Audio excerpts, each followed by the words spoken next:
Morning. How are y'all? Good, how are you? Good, good. Hey, you know which of our staff are on? Do we have- Jamie will get them. Oh, well, no, I just want, which of our staff are on? I would just, in case we Dr. got, Landers is on. okay, just in case we got a question, I was just wondering. Thanks. Okay. Hey guys, good morning. We'll get started. I just want to remind you that we muted all of our phone callers just for a background noise, but hit *6 to unmute if you need to ask a question. Feel free to jump in, and then *6 again, please, to mute yourself after asking. That'll help a lot with our background noise. Thank you guys for being here. Just like last week, we really just wanted to use this as a time to get information out to you. We do have some announcements we're going to make, some changes that you'd probably be interested in. But really, this is a time just for you all to ask questions and help us to try to clarify anything that we're not communicating to you correctly.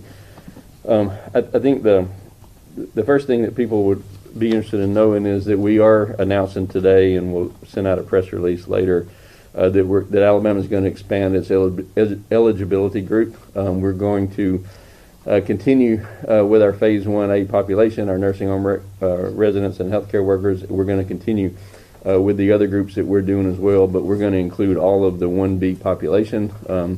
The 1B group includes, for example, educators, which includes daycare, K through 12, and institutions of higher education. It's going to include certain frontline manufacturers. It's going to include food and ag, grocery workers, agricultural workers, public transit, corrections officers, postal service workers. It's going to include the judiciary. There are a lot of frontline workforce who can't necessarily social distance, and of our non-healthcare workforce. And so that's primarily who makes up the 1B group. They're somewhere in the neighborhood of around 700,000 people in that group. There are certainly some overlap with other groups as well, and I'll say that in just a second. In addition to that 1B group, we're going to expand to include the age group 65 and up. Currently, we're at 75 and up, which is actually in 1B. Alabama is going to move to 65 and up. So we're going to end up somewhere probably more than 1.5 million people who are eligible. It's been a really difficult decision, and we've tried to do this with appropriate timing and try to manage people's expectations as we rolled out what limited vaccine that we have. But there is a tremendous amount of that we hear from officials and from the public about that. It certainly hasn't helped people's expectations when most of our sister states have already dropped the age group to 65 and up. And so we, are given probably mixed signals in a way. We're telling everyone that in these groups that they are now eligible. At the same time, we want to communicate just as strongly there's not enough vaccine to go around. I think the summary statement I'd like to make on that is, just because you're eligible, please give your spot in line to somebody who's more deserving. We're saying who's eligible. All these people get the vaccine, and we want them to get it, and they deserve to have it. And yet there are people who are at greater risk, people who are medically fragile, people who are seniors who are older. There are other people who we really would like to prioritize. We're not going to turn away people who are in these eligible groups. It's just challenging to do that. But I would ask people to continue to be patient, and if you're in this eligible group but you're young and healthy and otherwise not at risk, and you actually have a situation professionally where you're not at high risk for exposure, please wait until we can get to some other people. We want to try to reach those people who are either can't possibly protect themselves by nature of their job, or who are at really high risk for serious illness. So besides expanding to the 1B population, I mentioned we're going to pull up this group from 1C. That's the 65 and up group. Also, we are also, after talking to some other states, believe it's important to ensure continuity of state government operations, and so we're going to additionally make eligible our legislators and our constitutional officers and cabinet members. That's actually less than about 200 people there, but we think that's a reasonable thing to do now that we've expanded to these other groups as well. The folks in that group actually have constitutionally mandated duties they have to perform, and so we're going to allow them to be in the eligible group as well. Certainly our judiciary is already included in our 1B group. We are still working very hard to have our online scheduling portal coming. It's gone a little bit slower than we would like, but we're trying to make sure that it's up and running as quickly as possible. We were shooting for the first of the week, and that still could happen, but it may be a little longer than that. I would say, though, in terms of managing people's expectations, remember the online portal is just scheduling for county health departments, and right now we do not have appointments for a couple of months. We are booked in most cases through February, through March. There may be some openings out there, and so again, it's a message that's a little hard to get out to people, but we want people to understand that even though we're trying to make this scheduling as easy as possible, even though we'll have this up and going for everybody to use who can navigate a computer, there's not any extra vaccine that goes along with that, and it's still going to be challenging to get an appointment in a timely way for sure. We acknowledge that it's been a frustrating process, and as long as we have this shortage, I think people are still going to be having to wait until we have enough to go around. Because we're adding these additional groups, we're announcing it today, and I think I failed to tell you, but we're going to announce it today and say that this actually takes effect on February 8th, so that's a week from Monday. That gives a full week for everybody to be aware of this and to understand what the process is. But beginning the week of February 8th, we're going to have large-scale drive-through clinics that we're going to have in 8 locations throughout the state. We're actually putting them in each one of our public health districts. We're working with our local health departments, with hospitals and other providers in those areas, with EMA and other local officials. And the plan at the moment is that we will have clinics in Huntsville, Anniston, Birmingham, Tuscaloosa, Montgomery, Selma, Dothan, and Mobile. I think that was 8. Those are if that wasn't 8, tell me, I'll try to come up with the other one. We're going to put them in those 8 locations. The goal is for them to be able to give at least 1,000 shots a day, 5,000 shots during the work week. And we were able to do that because beginning next week, we're going to have an extra 10,000 doses per week of Moderna vaccine. This was what was just announced this past Tuesday by the Biden administration. They've found an additional, I think 16% total nationwide is the amount that they said that states were going to continue to get. They've told us that we can count on that for at least 3 weeks. We've heard unofficially that it may be, much longer than that. We certainly hope so. But for at least the next 3 weeks, we'll have 10,000 more doses per week. New doses, first doses per week than we have been getting. So we're going to use that extra 10,000 doses. We're also going to take 1 week worth of our Pfizer allocation that's been going to hospitals, so we don't have extra. But that gives us a total of 40,000 doses.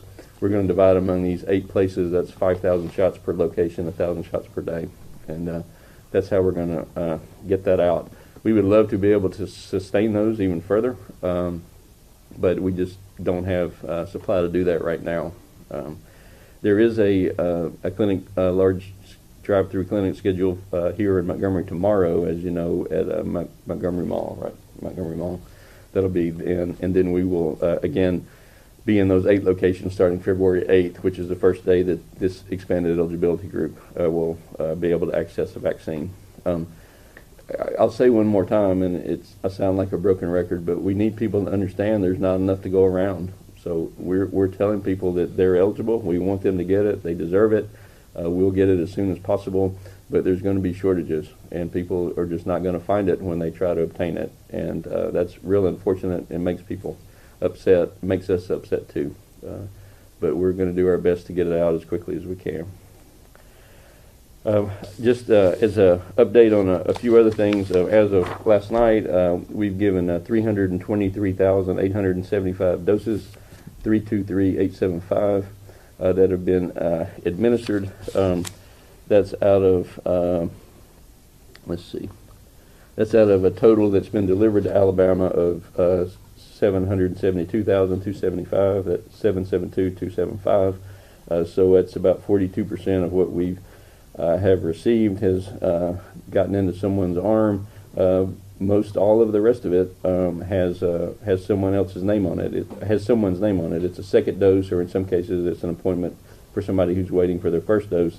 We have found a little bit of vaccine that wasn't moving quickly. We moved a lot of that around this week, and some that I told you about last week as well, to places that can put it out a little more quickly.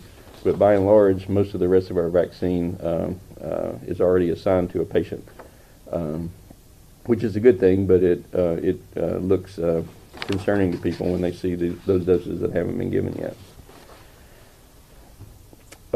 I guess you guys are aware that yesterday we announced that the UK variant of the coronavirus of SARS-CoV-2 has been identified in Alabama. We had 2 cases that were identified here in Montgomery. A third case was identified in Jefferson County. All those were actually sequenced by UAB, who's doing that work as well. We submit samples routinely to CDC, but UAB is also sequencing those, and so that's where that variant was found. The UK variant, to the best of our knowledge, is not more dangerous or deadly, but it is much easier to spread. And in those cases where it has shown up, originally in the UK, of course, it fairly quickly becomes the predominant strain because it does spread more easily to other people. So even though it's not more dangerous or deadly to an individual, the fact that more people are likely to get infected by it will mean that there will be more people likely to get sick, and therefore more people likely to die, even though the individual cases don't have an individually higher mortality. Let's see. I think that's mostly what I had to cover today. I know there's a lot of other things I can get into. I'll be glad to get into details. Was there anything else was that everything? I think that was kind of the general things I wanted to say for you all, but be glad to take questions. So, Dr. Harris, just initially you mentioned the 40,000 doses.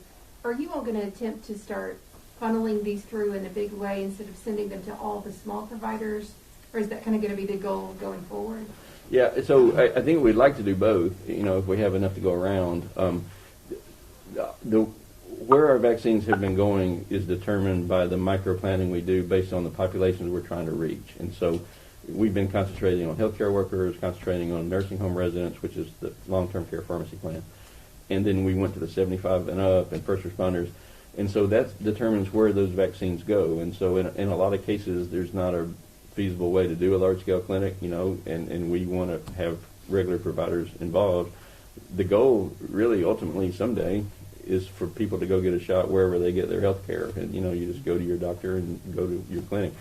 But because we're adding this larger number of people with this expansion into phase 2 and this expansion with 65 and up, we felt like we wanted to have some large sites. And so these large sites aren't, they're not micro-planned necessarily where all the people, the people we're trying to reach. They're just large-scale sites to get it out quickly. And as you can see, they're in larger locations. They're mostly or maybe all going to be associated with big hospitals that are already doing shots.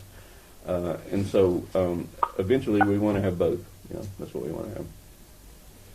Dr. Harris, Brendan Kirby, Fox News Mobile. I just want to ask quick about if the state is making any attempt to prioritize people with underlying health conditions that make them more vulnerable.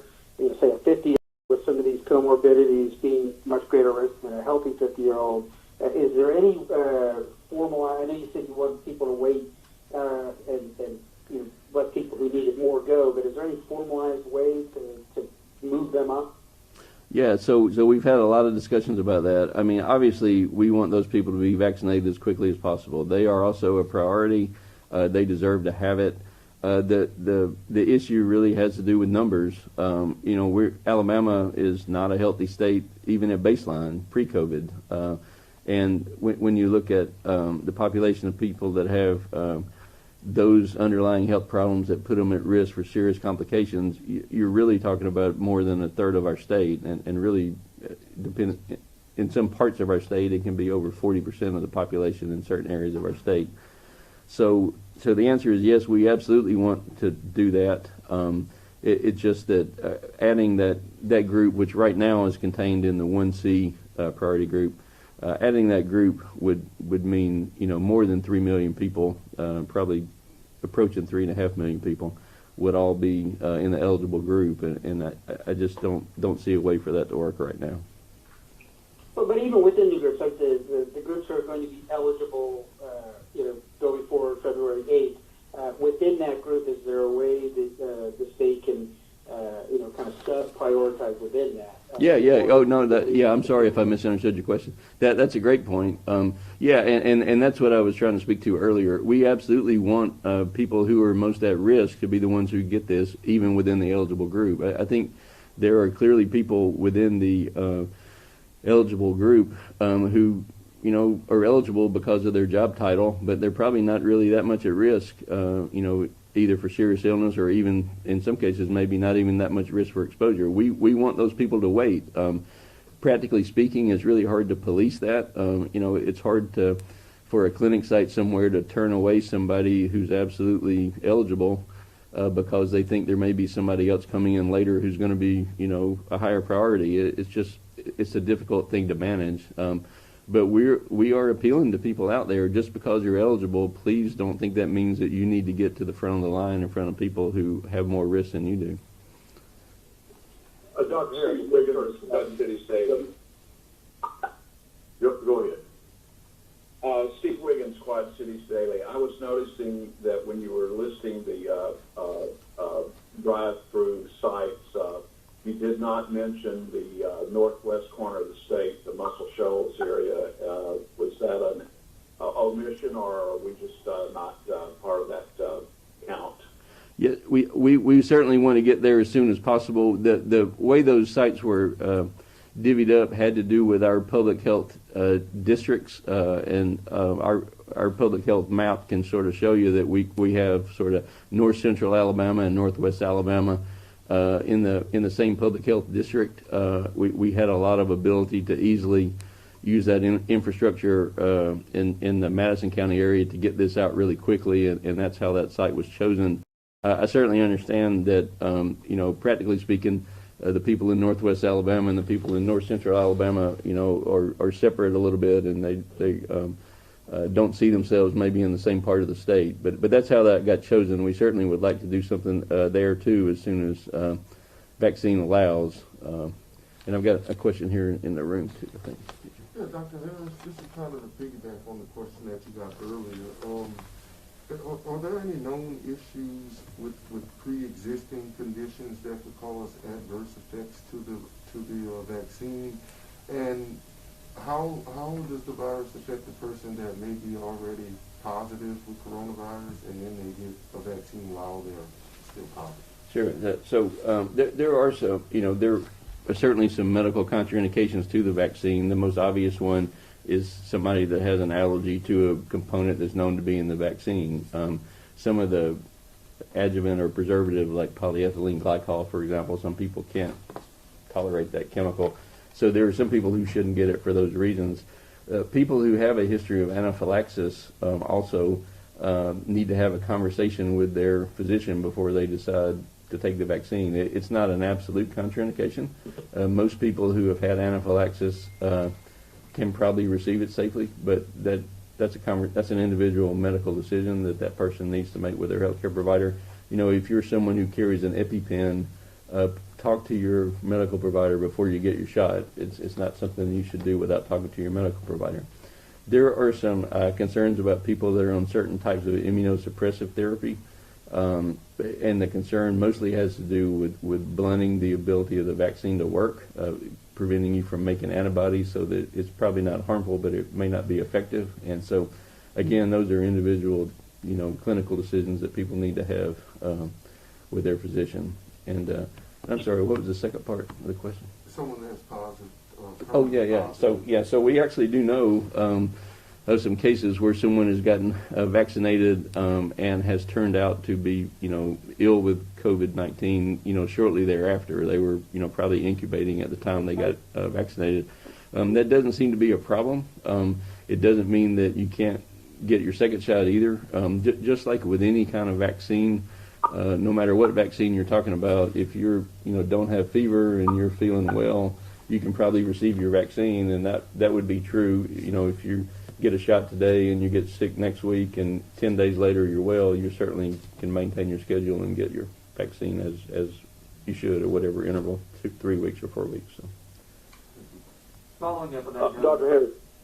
Let's see, I've got one here in the room, and I'll go to the phone next. Thanks. Following up on that, Dr. Harris, what if let's say you tested positive, you had a coronavirus, you had symptoms, and that was a month or 2 months ago? What are you telling those people as far as how long they should wait?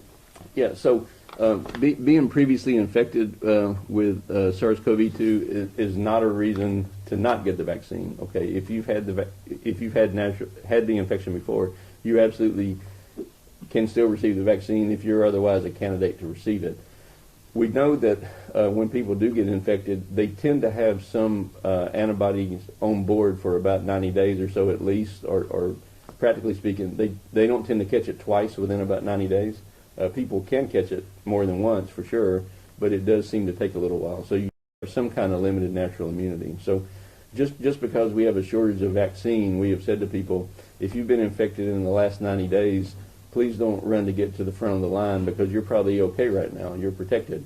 Now, if there's, were enough vaccine available, we wouldn't ask people to wait. I mean, there's no reason that you can't take it a week after you've been sick. But just because there are other people out there who probably don't have that protection on board, we'd like to get to them before we get to people that still have antibodies on board. So let me go to the phone. Good morning, Dr. Harris. Ken Curtis, WTVY in Dothan. A couple of brief questions. Number one, and you're very acutely aware of how difficult it has been for the older population to receive their vaccine, and now we're rolling it out to younger people. I'm sure that's going to be frustrating to older people who don't understand the process.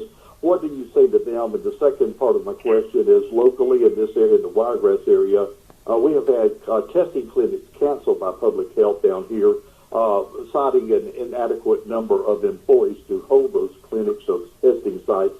What is public health doing to get more staffing in this area of southeast Alabama? Yeah, sure. So with regard to the first part, I certainly understand how frustrating it can be for people who are waiting and still having difficulty getting to it. We, are making the information available on how to obtain vaccine as widely available as we can, and I know it's hard to always come up with a perfect way to reach every person, but in addition to the phone line that we've had, which had some troubles early on, but seems to be working well now, we have a lot of online information available that shows where sites are and where how they can be contacted. We are going to have our own online scheduling thing soon, just for our county health departments, and that's another way to do that. And it's certainly okay just to call and ask the sites that are giving these and just get their best advice and information about when vaccine is going to be available. I will say that we are challenged for staff. We frankly have had many years of public health infrastructure issues in Alabama, and it's hard to sort of dial it up and turn it on just only when you need it, particularly in the middle of all the work people are doing. Our county health department staff are just doing amazing work. They're doing fantastic work. Most of them are working 7 days a week. They're working weekends and holidays and late into the night. And, there's just not enough to go around. So we continue to try to add staff as we're able to do that. We've had some access to additional resources, federal resources, but, those are limited in time and they're not around forever. But the same staff who were fixing all these, setting up all these testing clinics before were the same staff that were helping to work with getting PPE out in the communities, and the same staff who were investigating outbreaks, and now they're the same staff who are doing the vaccination clinics. And it's just been difficult to have enough people to go around. Yeah. Dr. Harris, Tim Lockett from the Anderson Star. I was wondering if y'all know yet where specifically the site in Anderson will be for drive-through And also, I was kind of wondering if there was any consideration given to using the Talladega Superspeedway in Lincoln as a site. Yeah, thank you. I don't know enough to be able to commit on the site today. I will tell you, I had a call yesterday with hospital executives in your area and some other officials there, and so I think we'll be able to commit really soon, in the next day or two, certainly by Monday, where that's going to be. But in terms of the Speedway offers, a large, wide open space. That's my hometown. I've been to the Speedway many times. But frankly, we don't necessarily need a site that can accommodate 100,000 people, because we just don't have product to do that. Someday we would like to do that. We would love to have that ability. But right now we're looking at sites that are able to handle about 1,000 shots a day, and that does give us a lot more flexibility, in where we could go. I know the Speedway actually reached out to us. We were actually very grateful for that. We appreciate them being willing to allow us to use those resources, and hopefully someday we'll be able to make use of that. We go here in the room. So, Dr. Harris, if you're a 73-year-old Alabamian today, excuse me, what do you recommend as sort of best practices, and what can they expect now that they're eligible? Like, if they call the hotline, can they expect to have their information taken down and a call back? Can they expect an appointment in the middle of March? You mentioned also calling the county health departments. Do you recommend each newly eligible person makes 2 calls to the hotline and their county health department? So can you sort of walk us through that? yeah, no, I would still start with a hotline. Also, as soon as our online portal is available, if that's an option, they're certainly welcome to try that as well. Even when we don't have appointments available, we will take information down from those people, and we will let people know when the eligibility category changes. We don't necessarily call back every single person and go, here's your actual appointment, but we let them know when the eligibility categories are going to change. County health departments, by and large, are booked through February and March, so we're not going to be giving appointments in the middle of March or February, for that matter. It's going to be beyond that in terms of the county health department. However, remember, we've got about 67 county health department sites that are doing vaccines. There's been over 300 sites in the state that actually have vaccine. Not all of them still have it at this time, but there are more sites that aren't county health departments with vaccine than are. Yeah.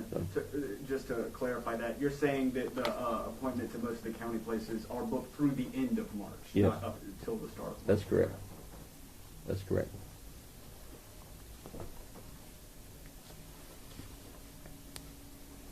All right. Anything else? Hey, yeah, one more thing, Dr. Harris. I wonder if you could clarify again the numbers. My understanding is about 700,000 people had been eligible under this 1A group, and I'm just wondering, I just want to make sure I'm clear on what the number is to all the newly people eligible, how much that'll add. Sure. So remember, it's not a. So I'll read these numbers that we get from the federal database, and you'll see kind of what we're working with. But remember, it's not a zero-sum thing, because you certainly have people who might fit into one, more than one category. But the 1B population is estimated by the federal government to be about 783,000 people.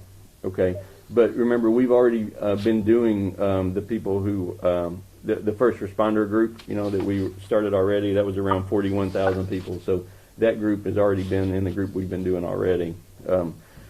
The number of Alabamians who are between 65 and 75 is about 500,000. But again, some of those we already are counting in the nursing home residents. Some of those are healthcare workers. Some of those are working in some of these other jobs, as educators or grocery stores or whatever. So all total, we sort of sum all that up is we've had somewhere around 700,000 people to this point with our Phase 1A, our 75 and older, and our first responders, and probably going to add somewhere around 700,000 more with. Okay, so that 1.5 million, then that was like the cumulative total of everything. Yeah, that includes all the groups up to now, including the ones we've been doing before. That's right. Okay, great, thanks. Sure. Dr. Harris, Yeah. are you giving any guidance to the providers or the people who are running these clinics to attempt to police to get the people who desperately need the shots ahead of those who don't? I mean, I think it's human nature, knowing the demand. People are just going to want to get it because they can.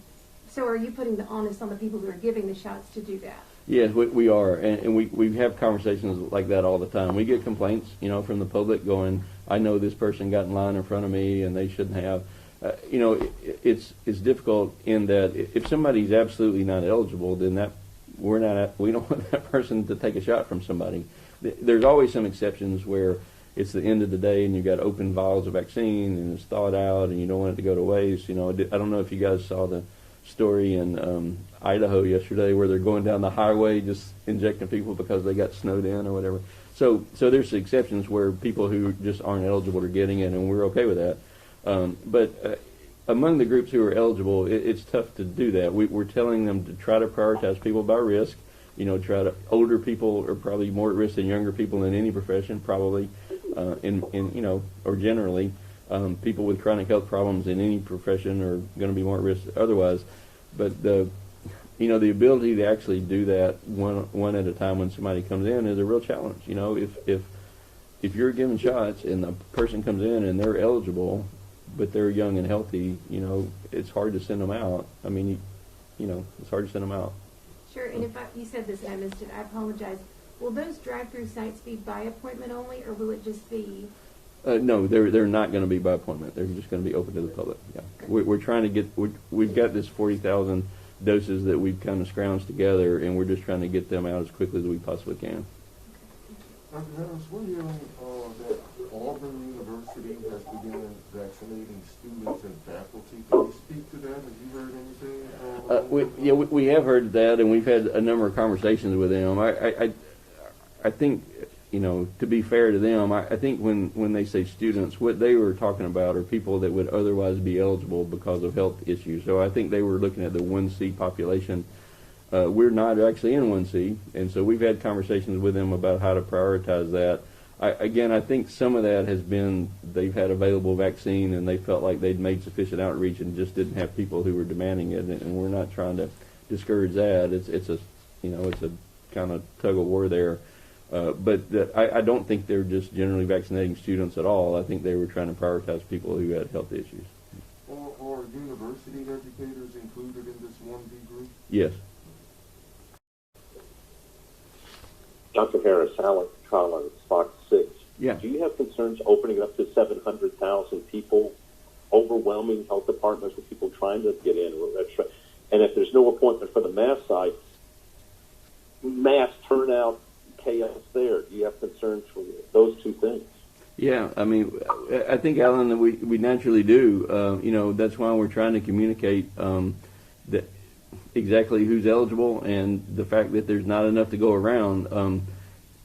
There's everything's a trade-off in a way, and giving out vaccine as quickly as possible, you run that risk of it being somewhat chaotic. We've certainly seen that happen in other states, and then when you try to give it in a really controlled way, on a smaller scale by appointment only, you have less chaos, but you still have long waits and things don't turn around as quickly. So it's a trade-off.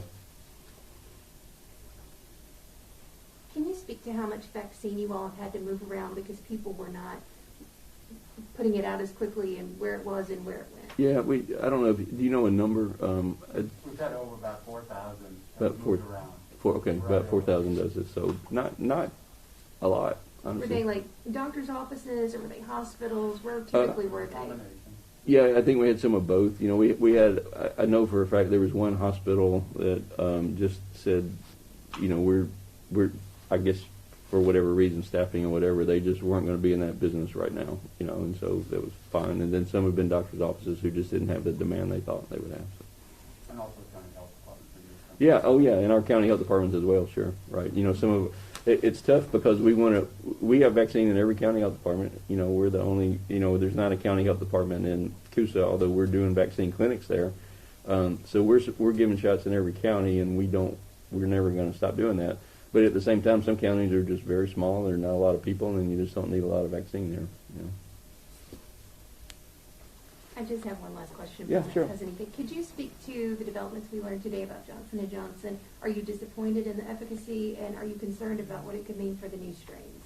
Yeah, so the Johnson & Johnson information that you guys saw today, this was phase 3 trial data.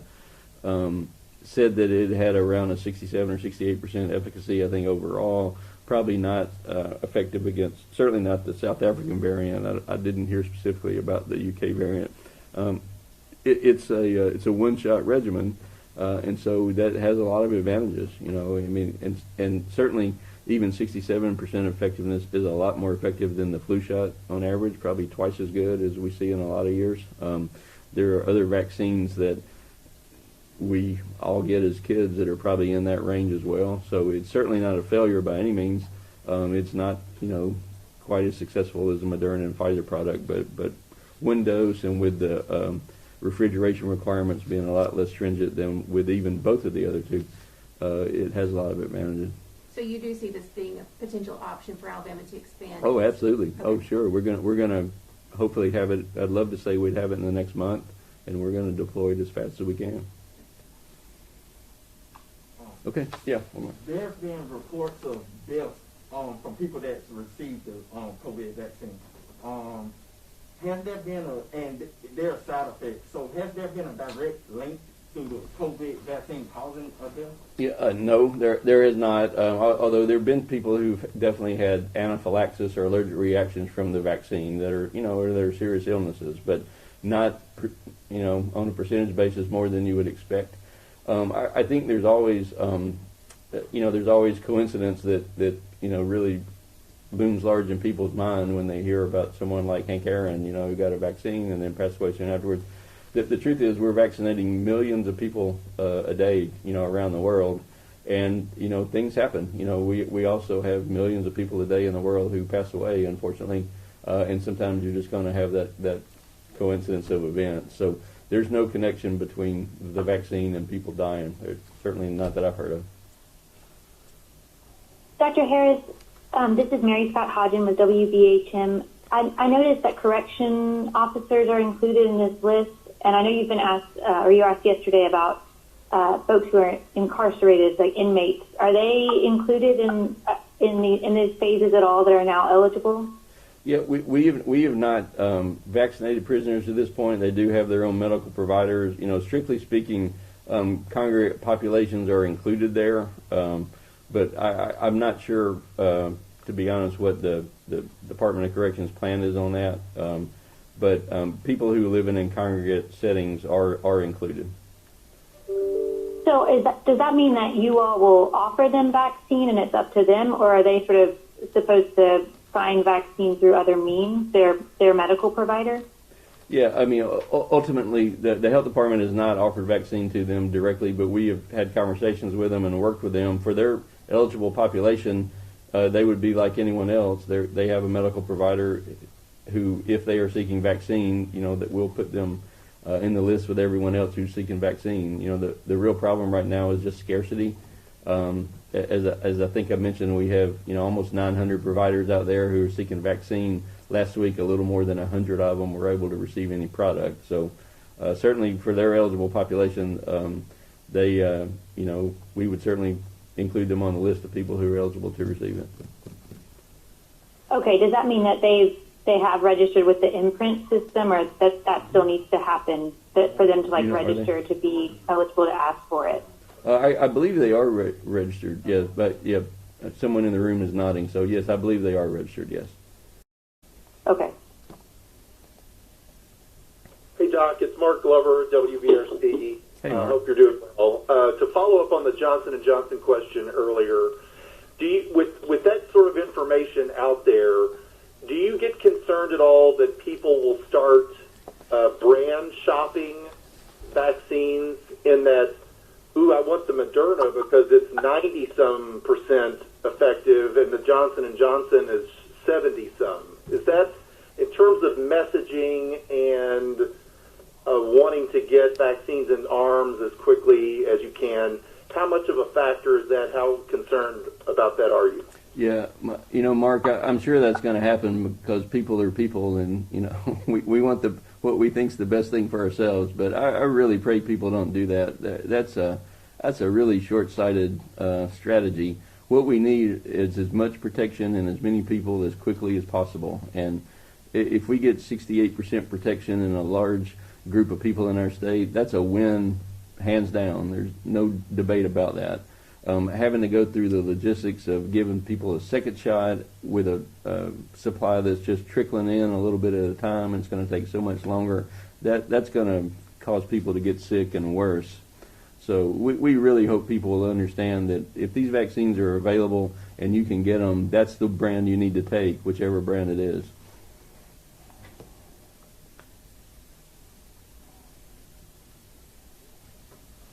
Dr. Harris, this is Delphine Lee. I'm with the Office of Congresswoman Terry Sewell. I wanted to get a little clarification on the legislators and the cabinet officers that you mentioned earlier. Will that number include their staffers as well? No, it does not at this time. It's including the agency heads or the constitutional officers themselves, but not their staff. Thank you.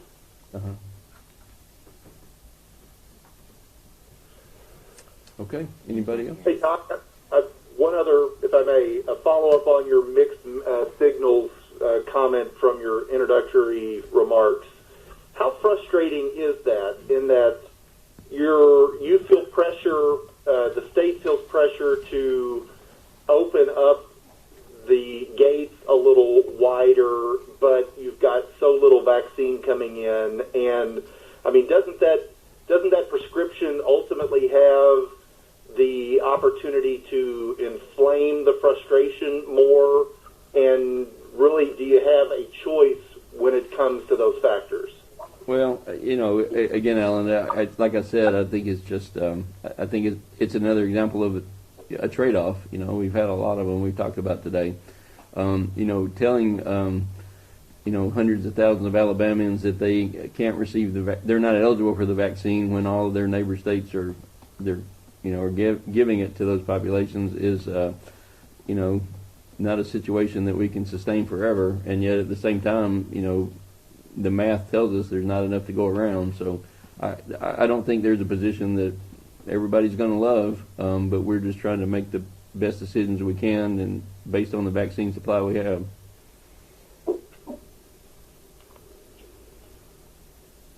Dr. Harris, Alan Collins up here at DRC. Again, I don't know if you're going to reveal the mass sites yet, but up here in Birmingham, you have Councilman pushing Legion Field, and you mentioned a large hospital. UAB is certainly involved. Are those any in play here at the mass sites at all? I haven't heard anything about that site in particular. I had a call yesterday with some folks in Birmingham, but I don't know that the actual site's been worked out yet. In fact, I know that it has not been worked out yet. I'm not sure about that.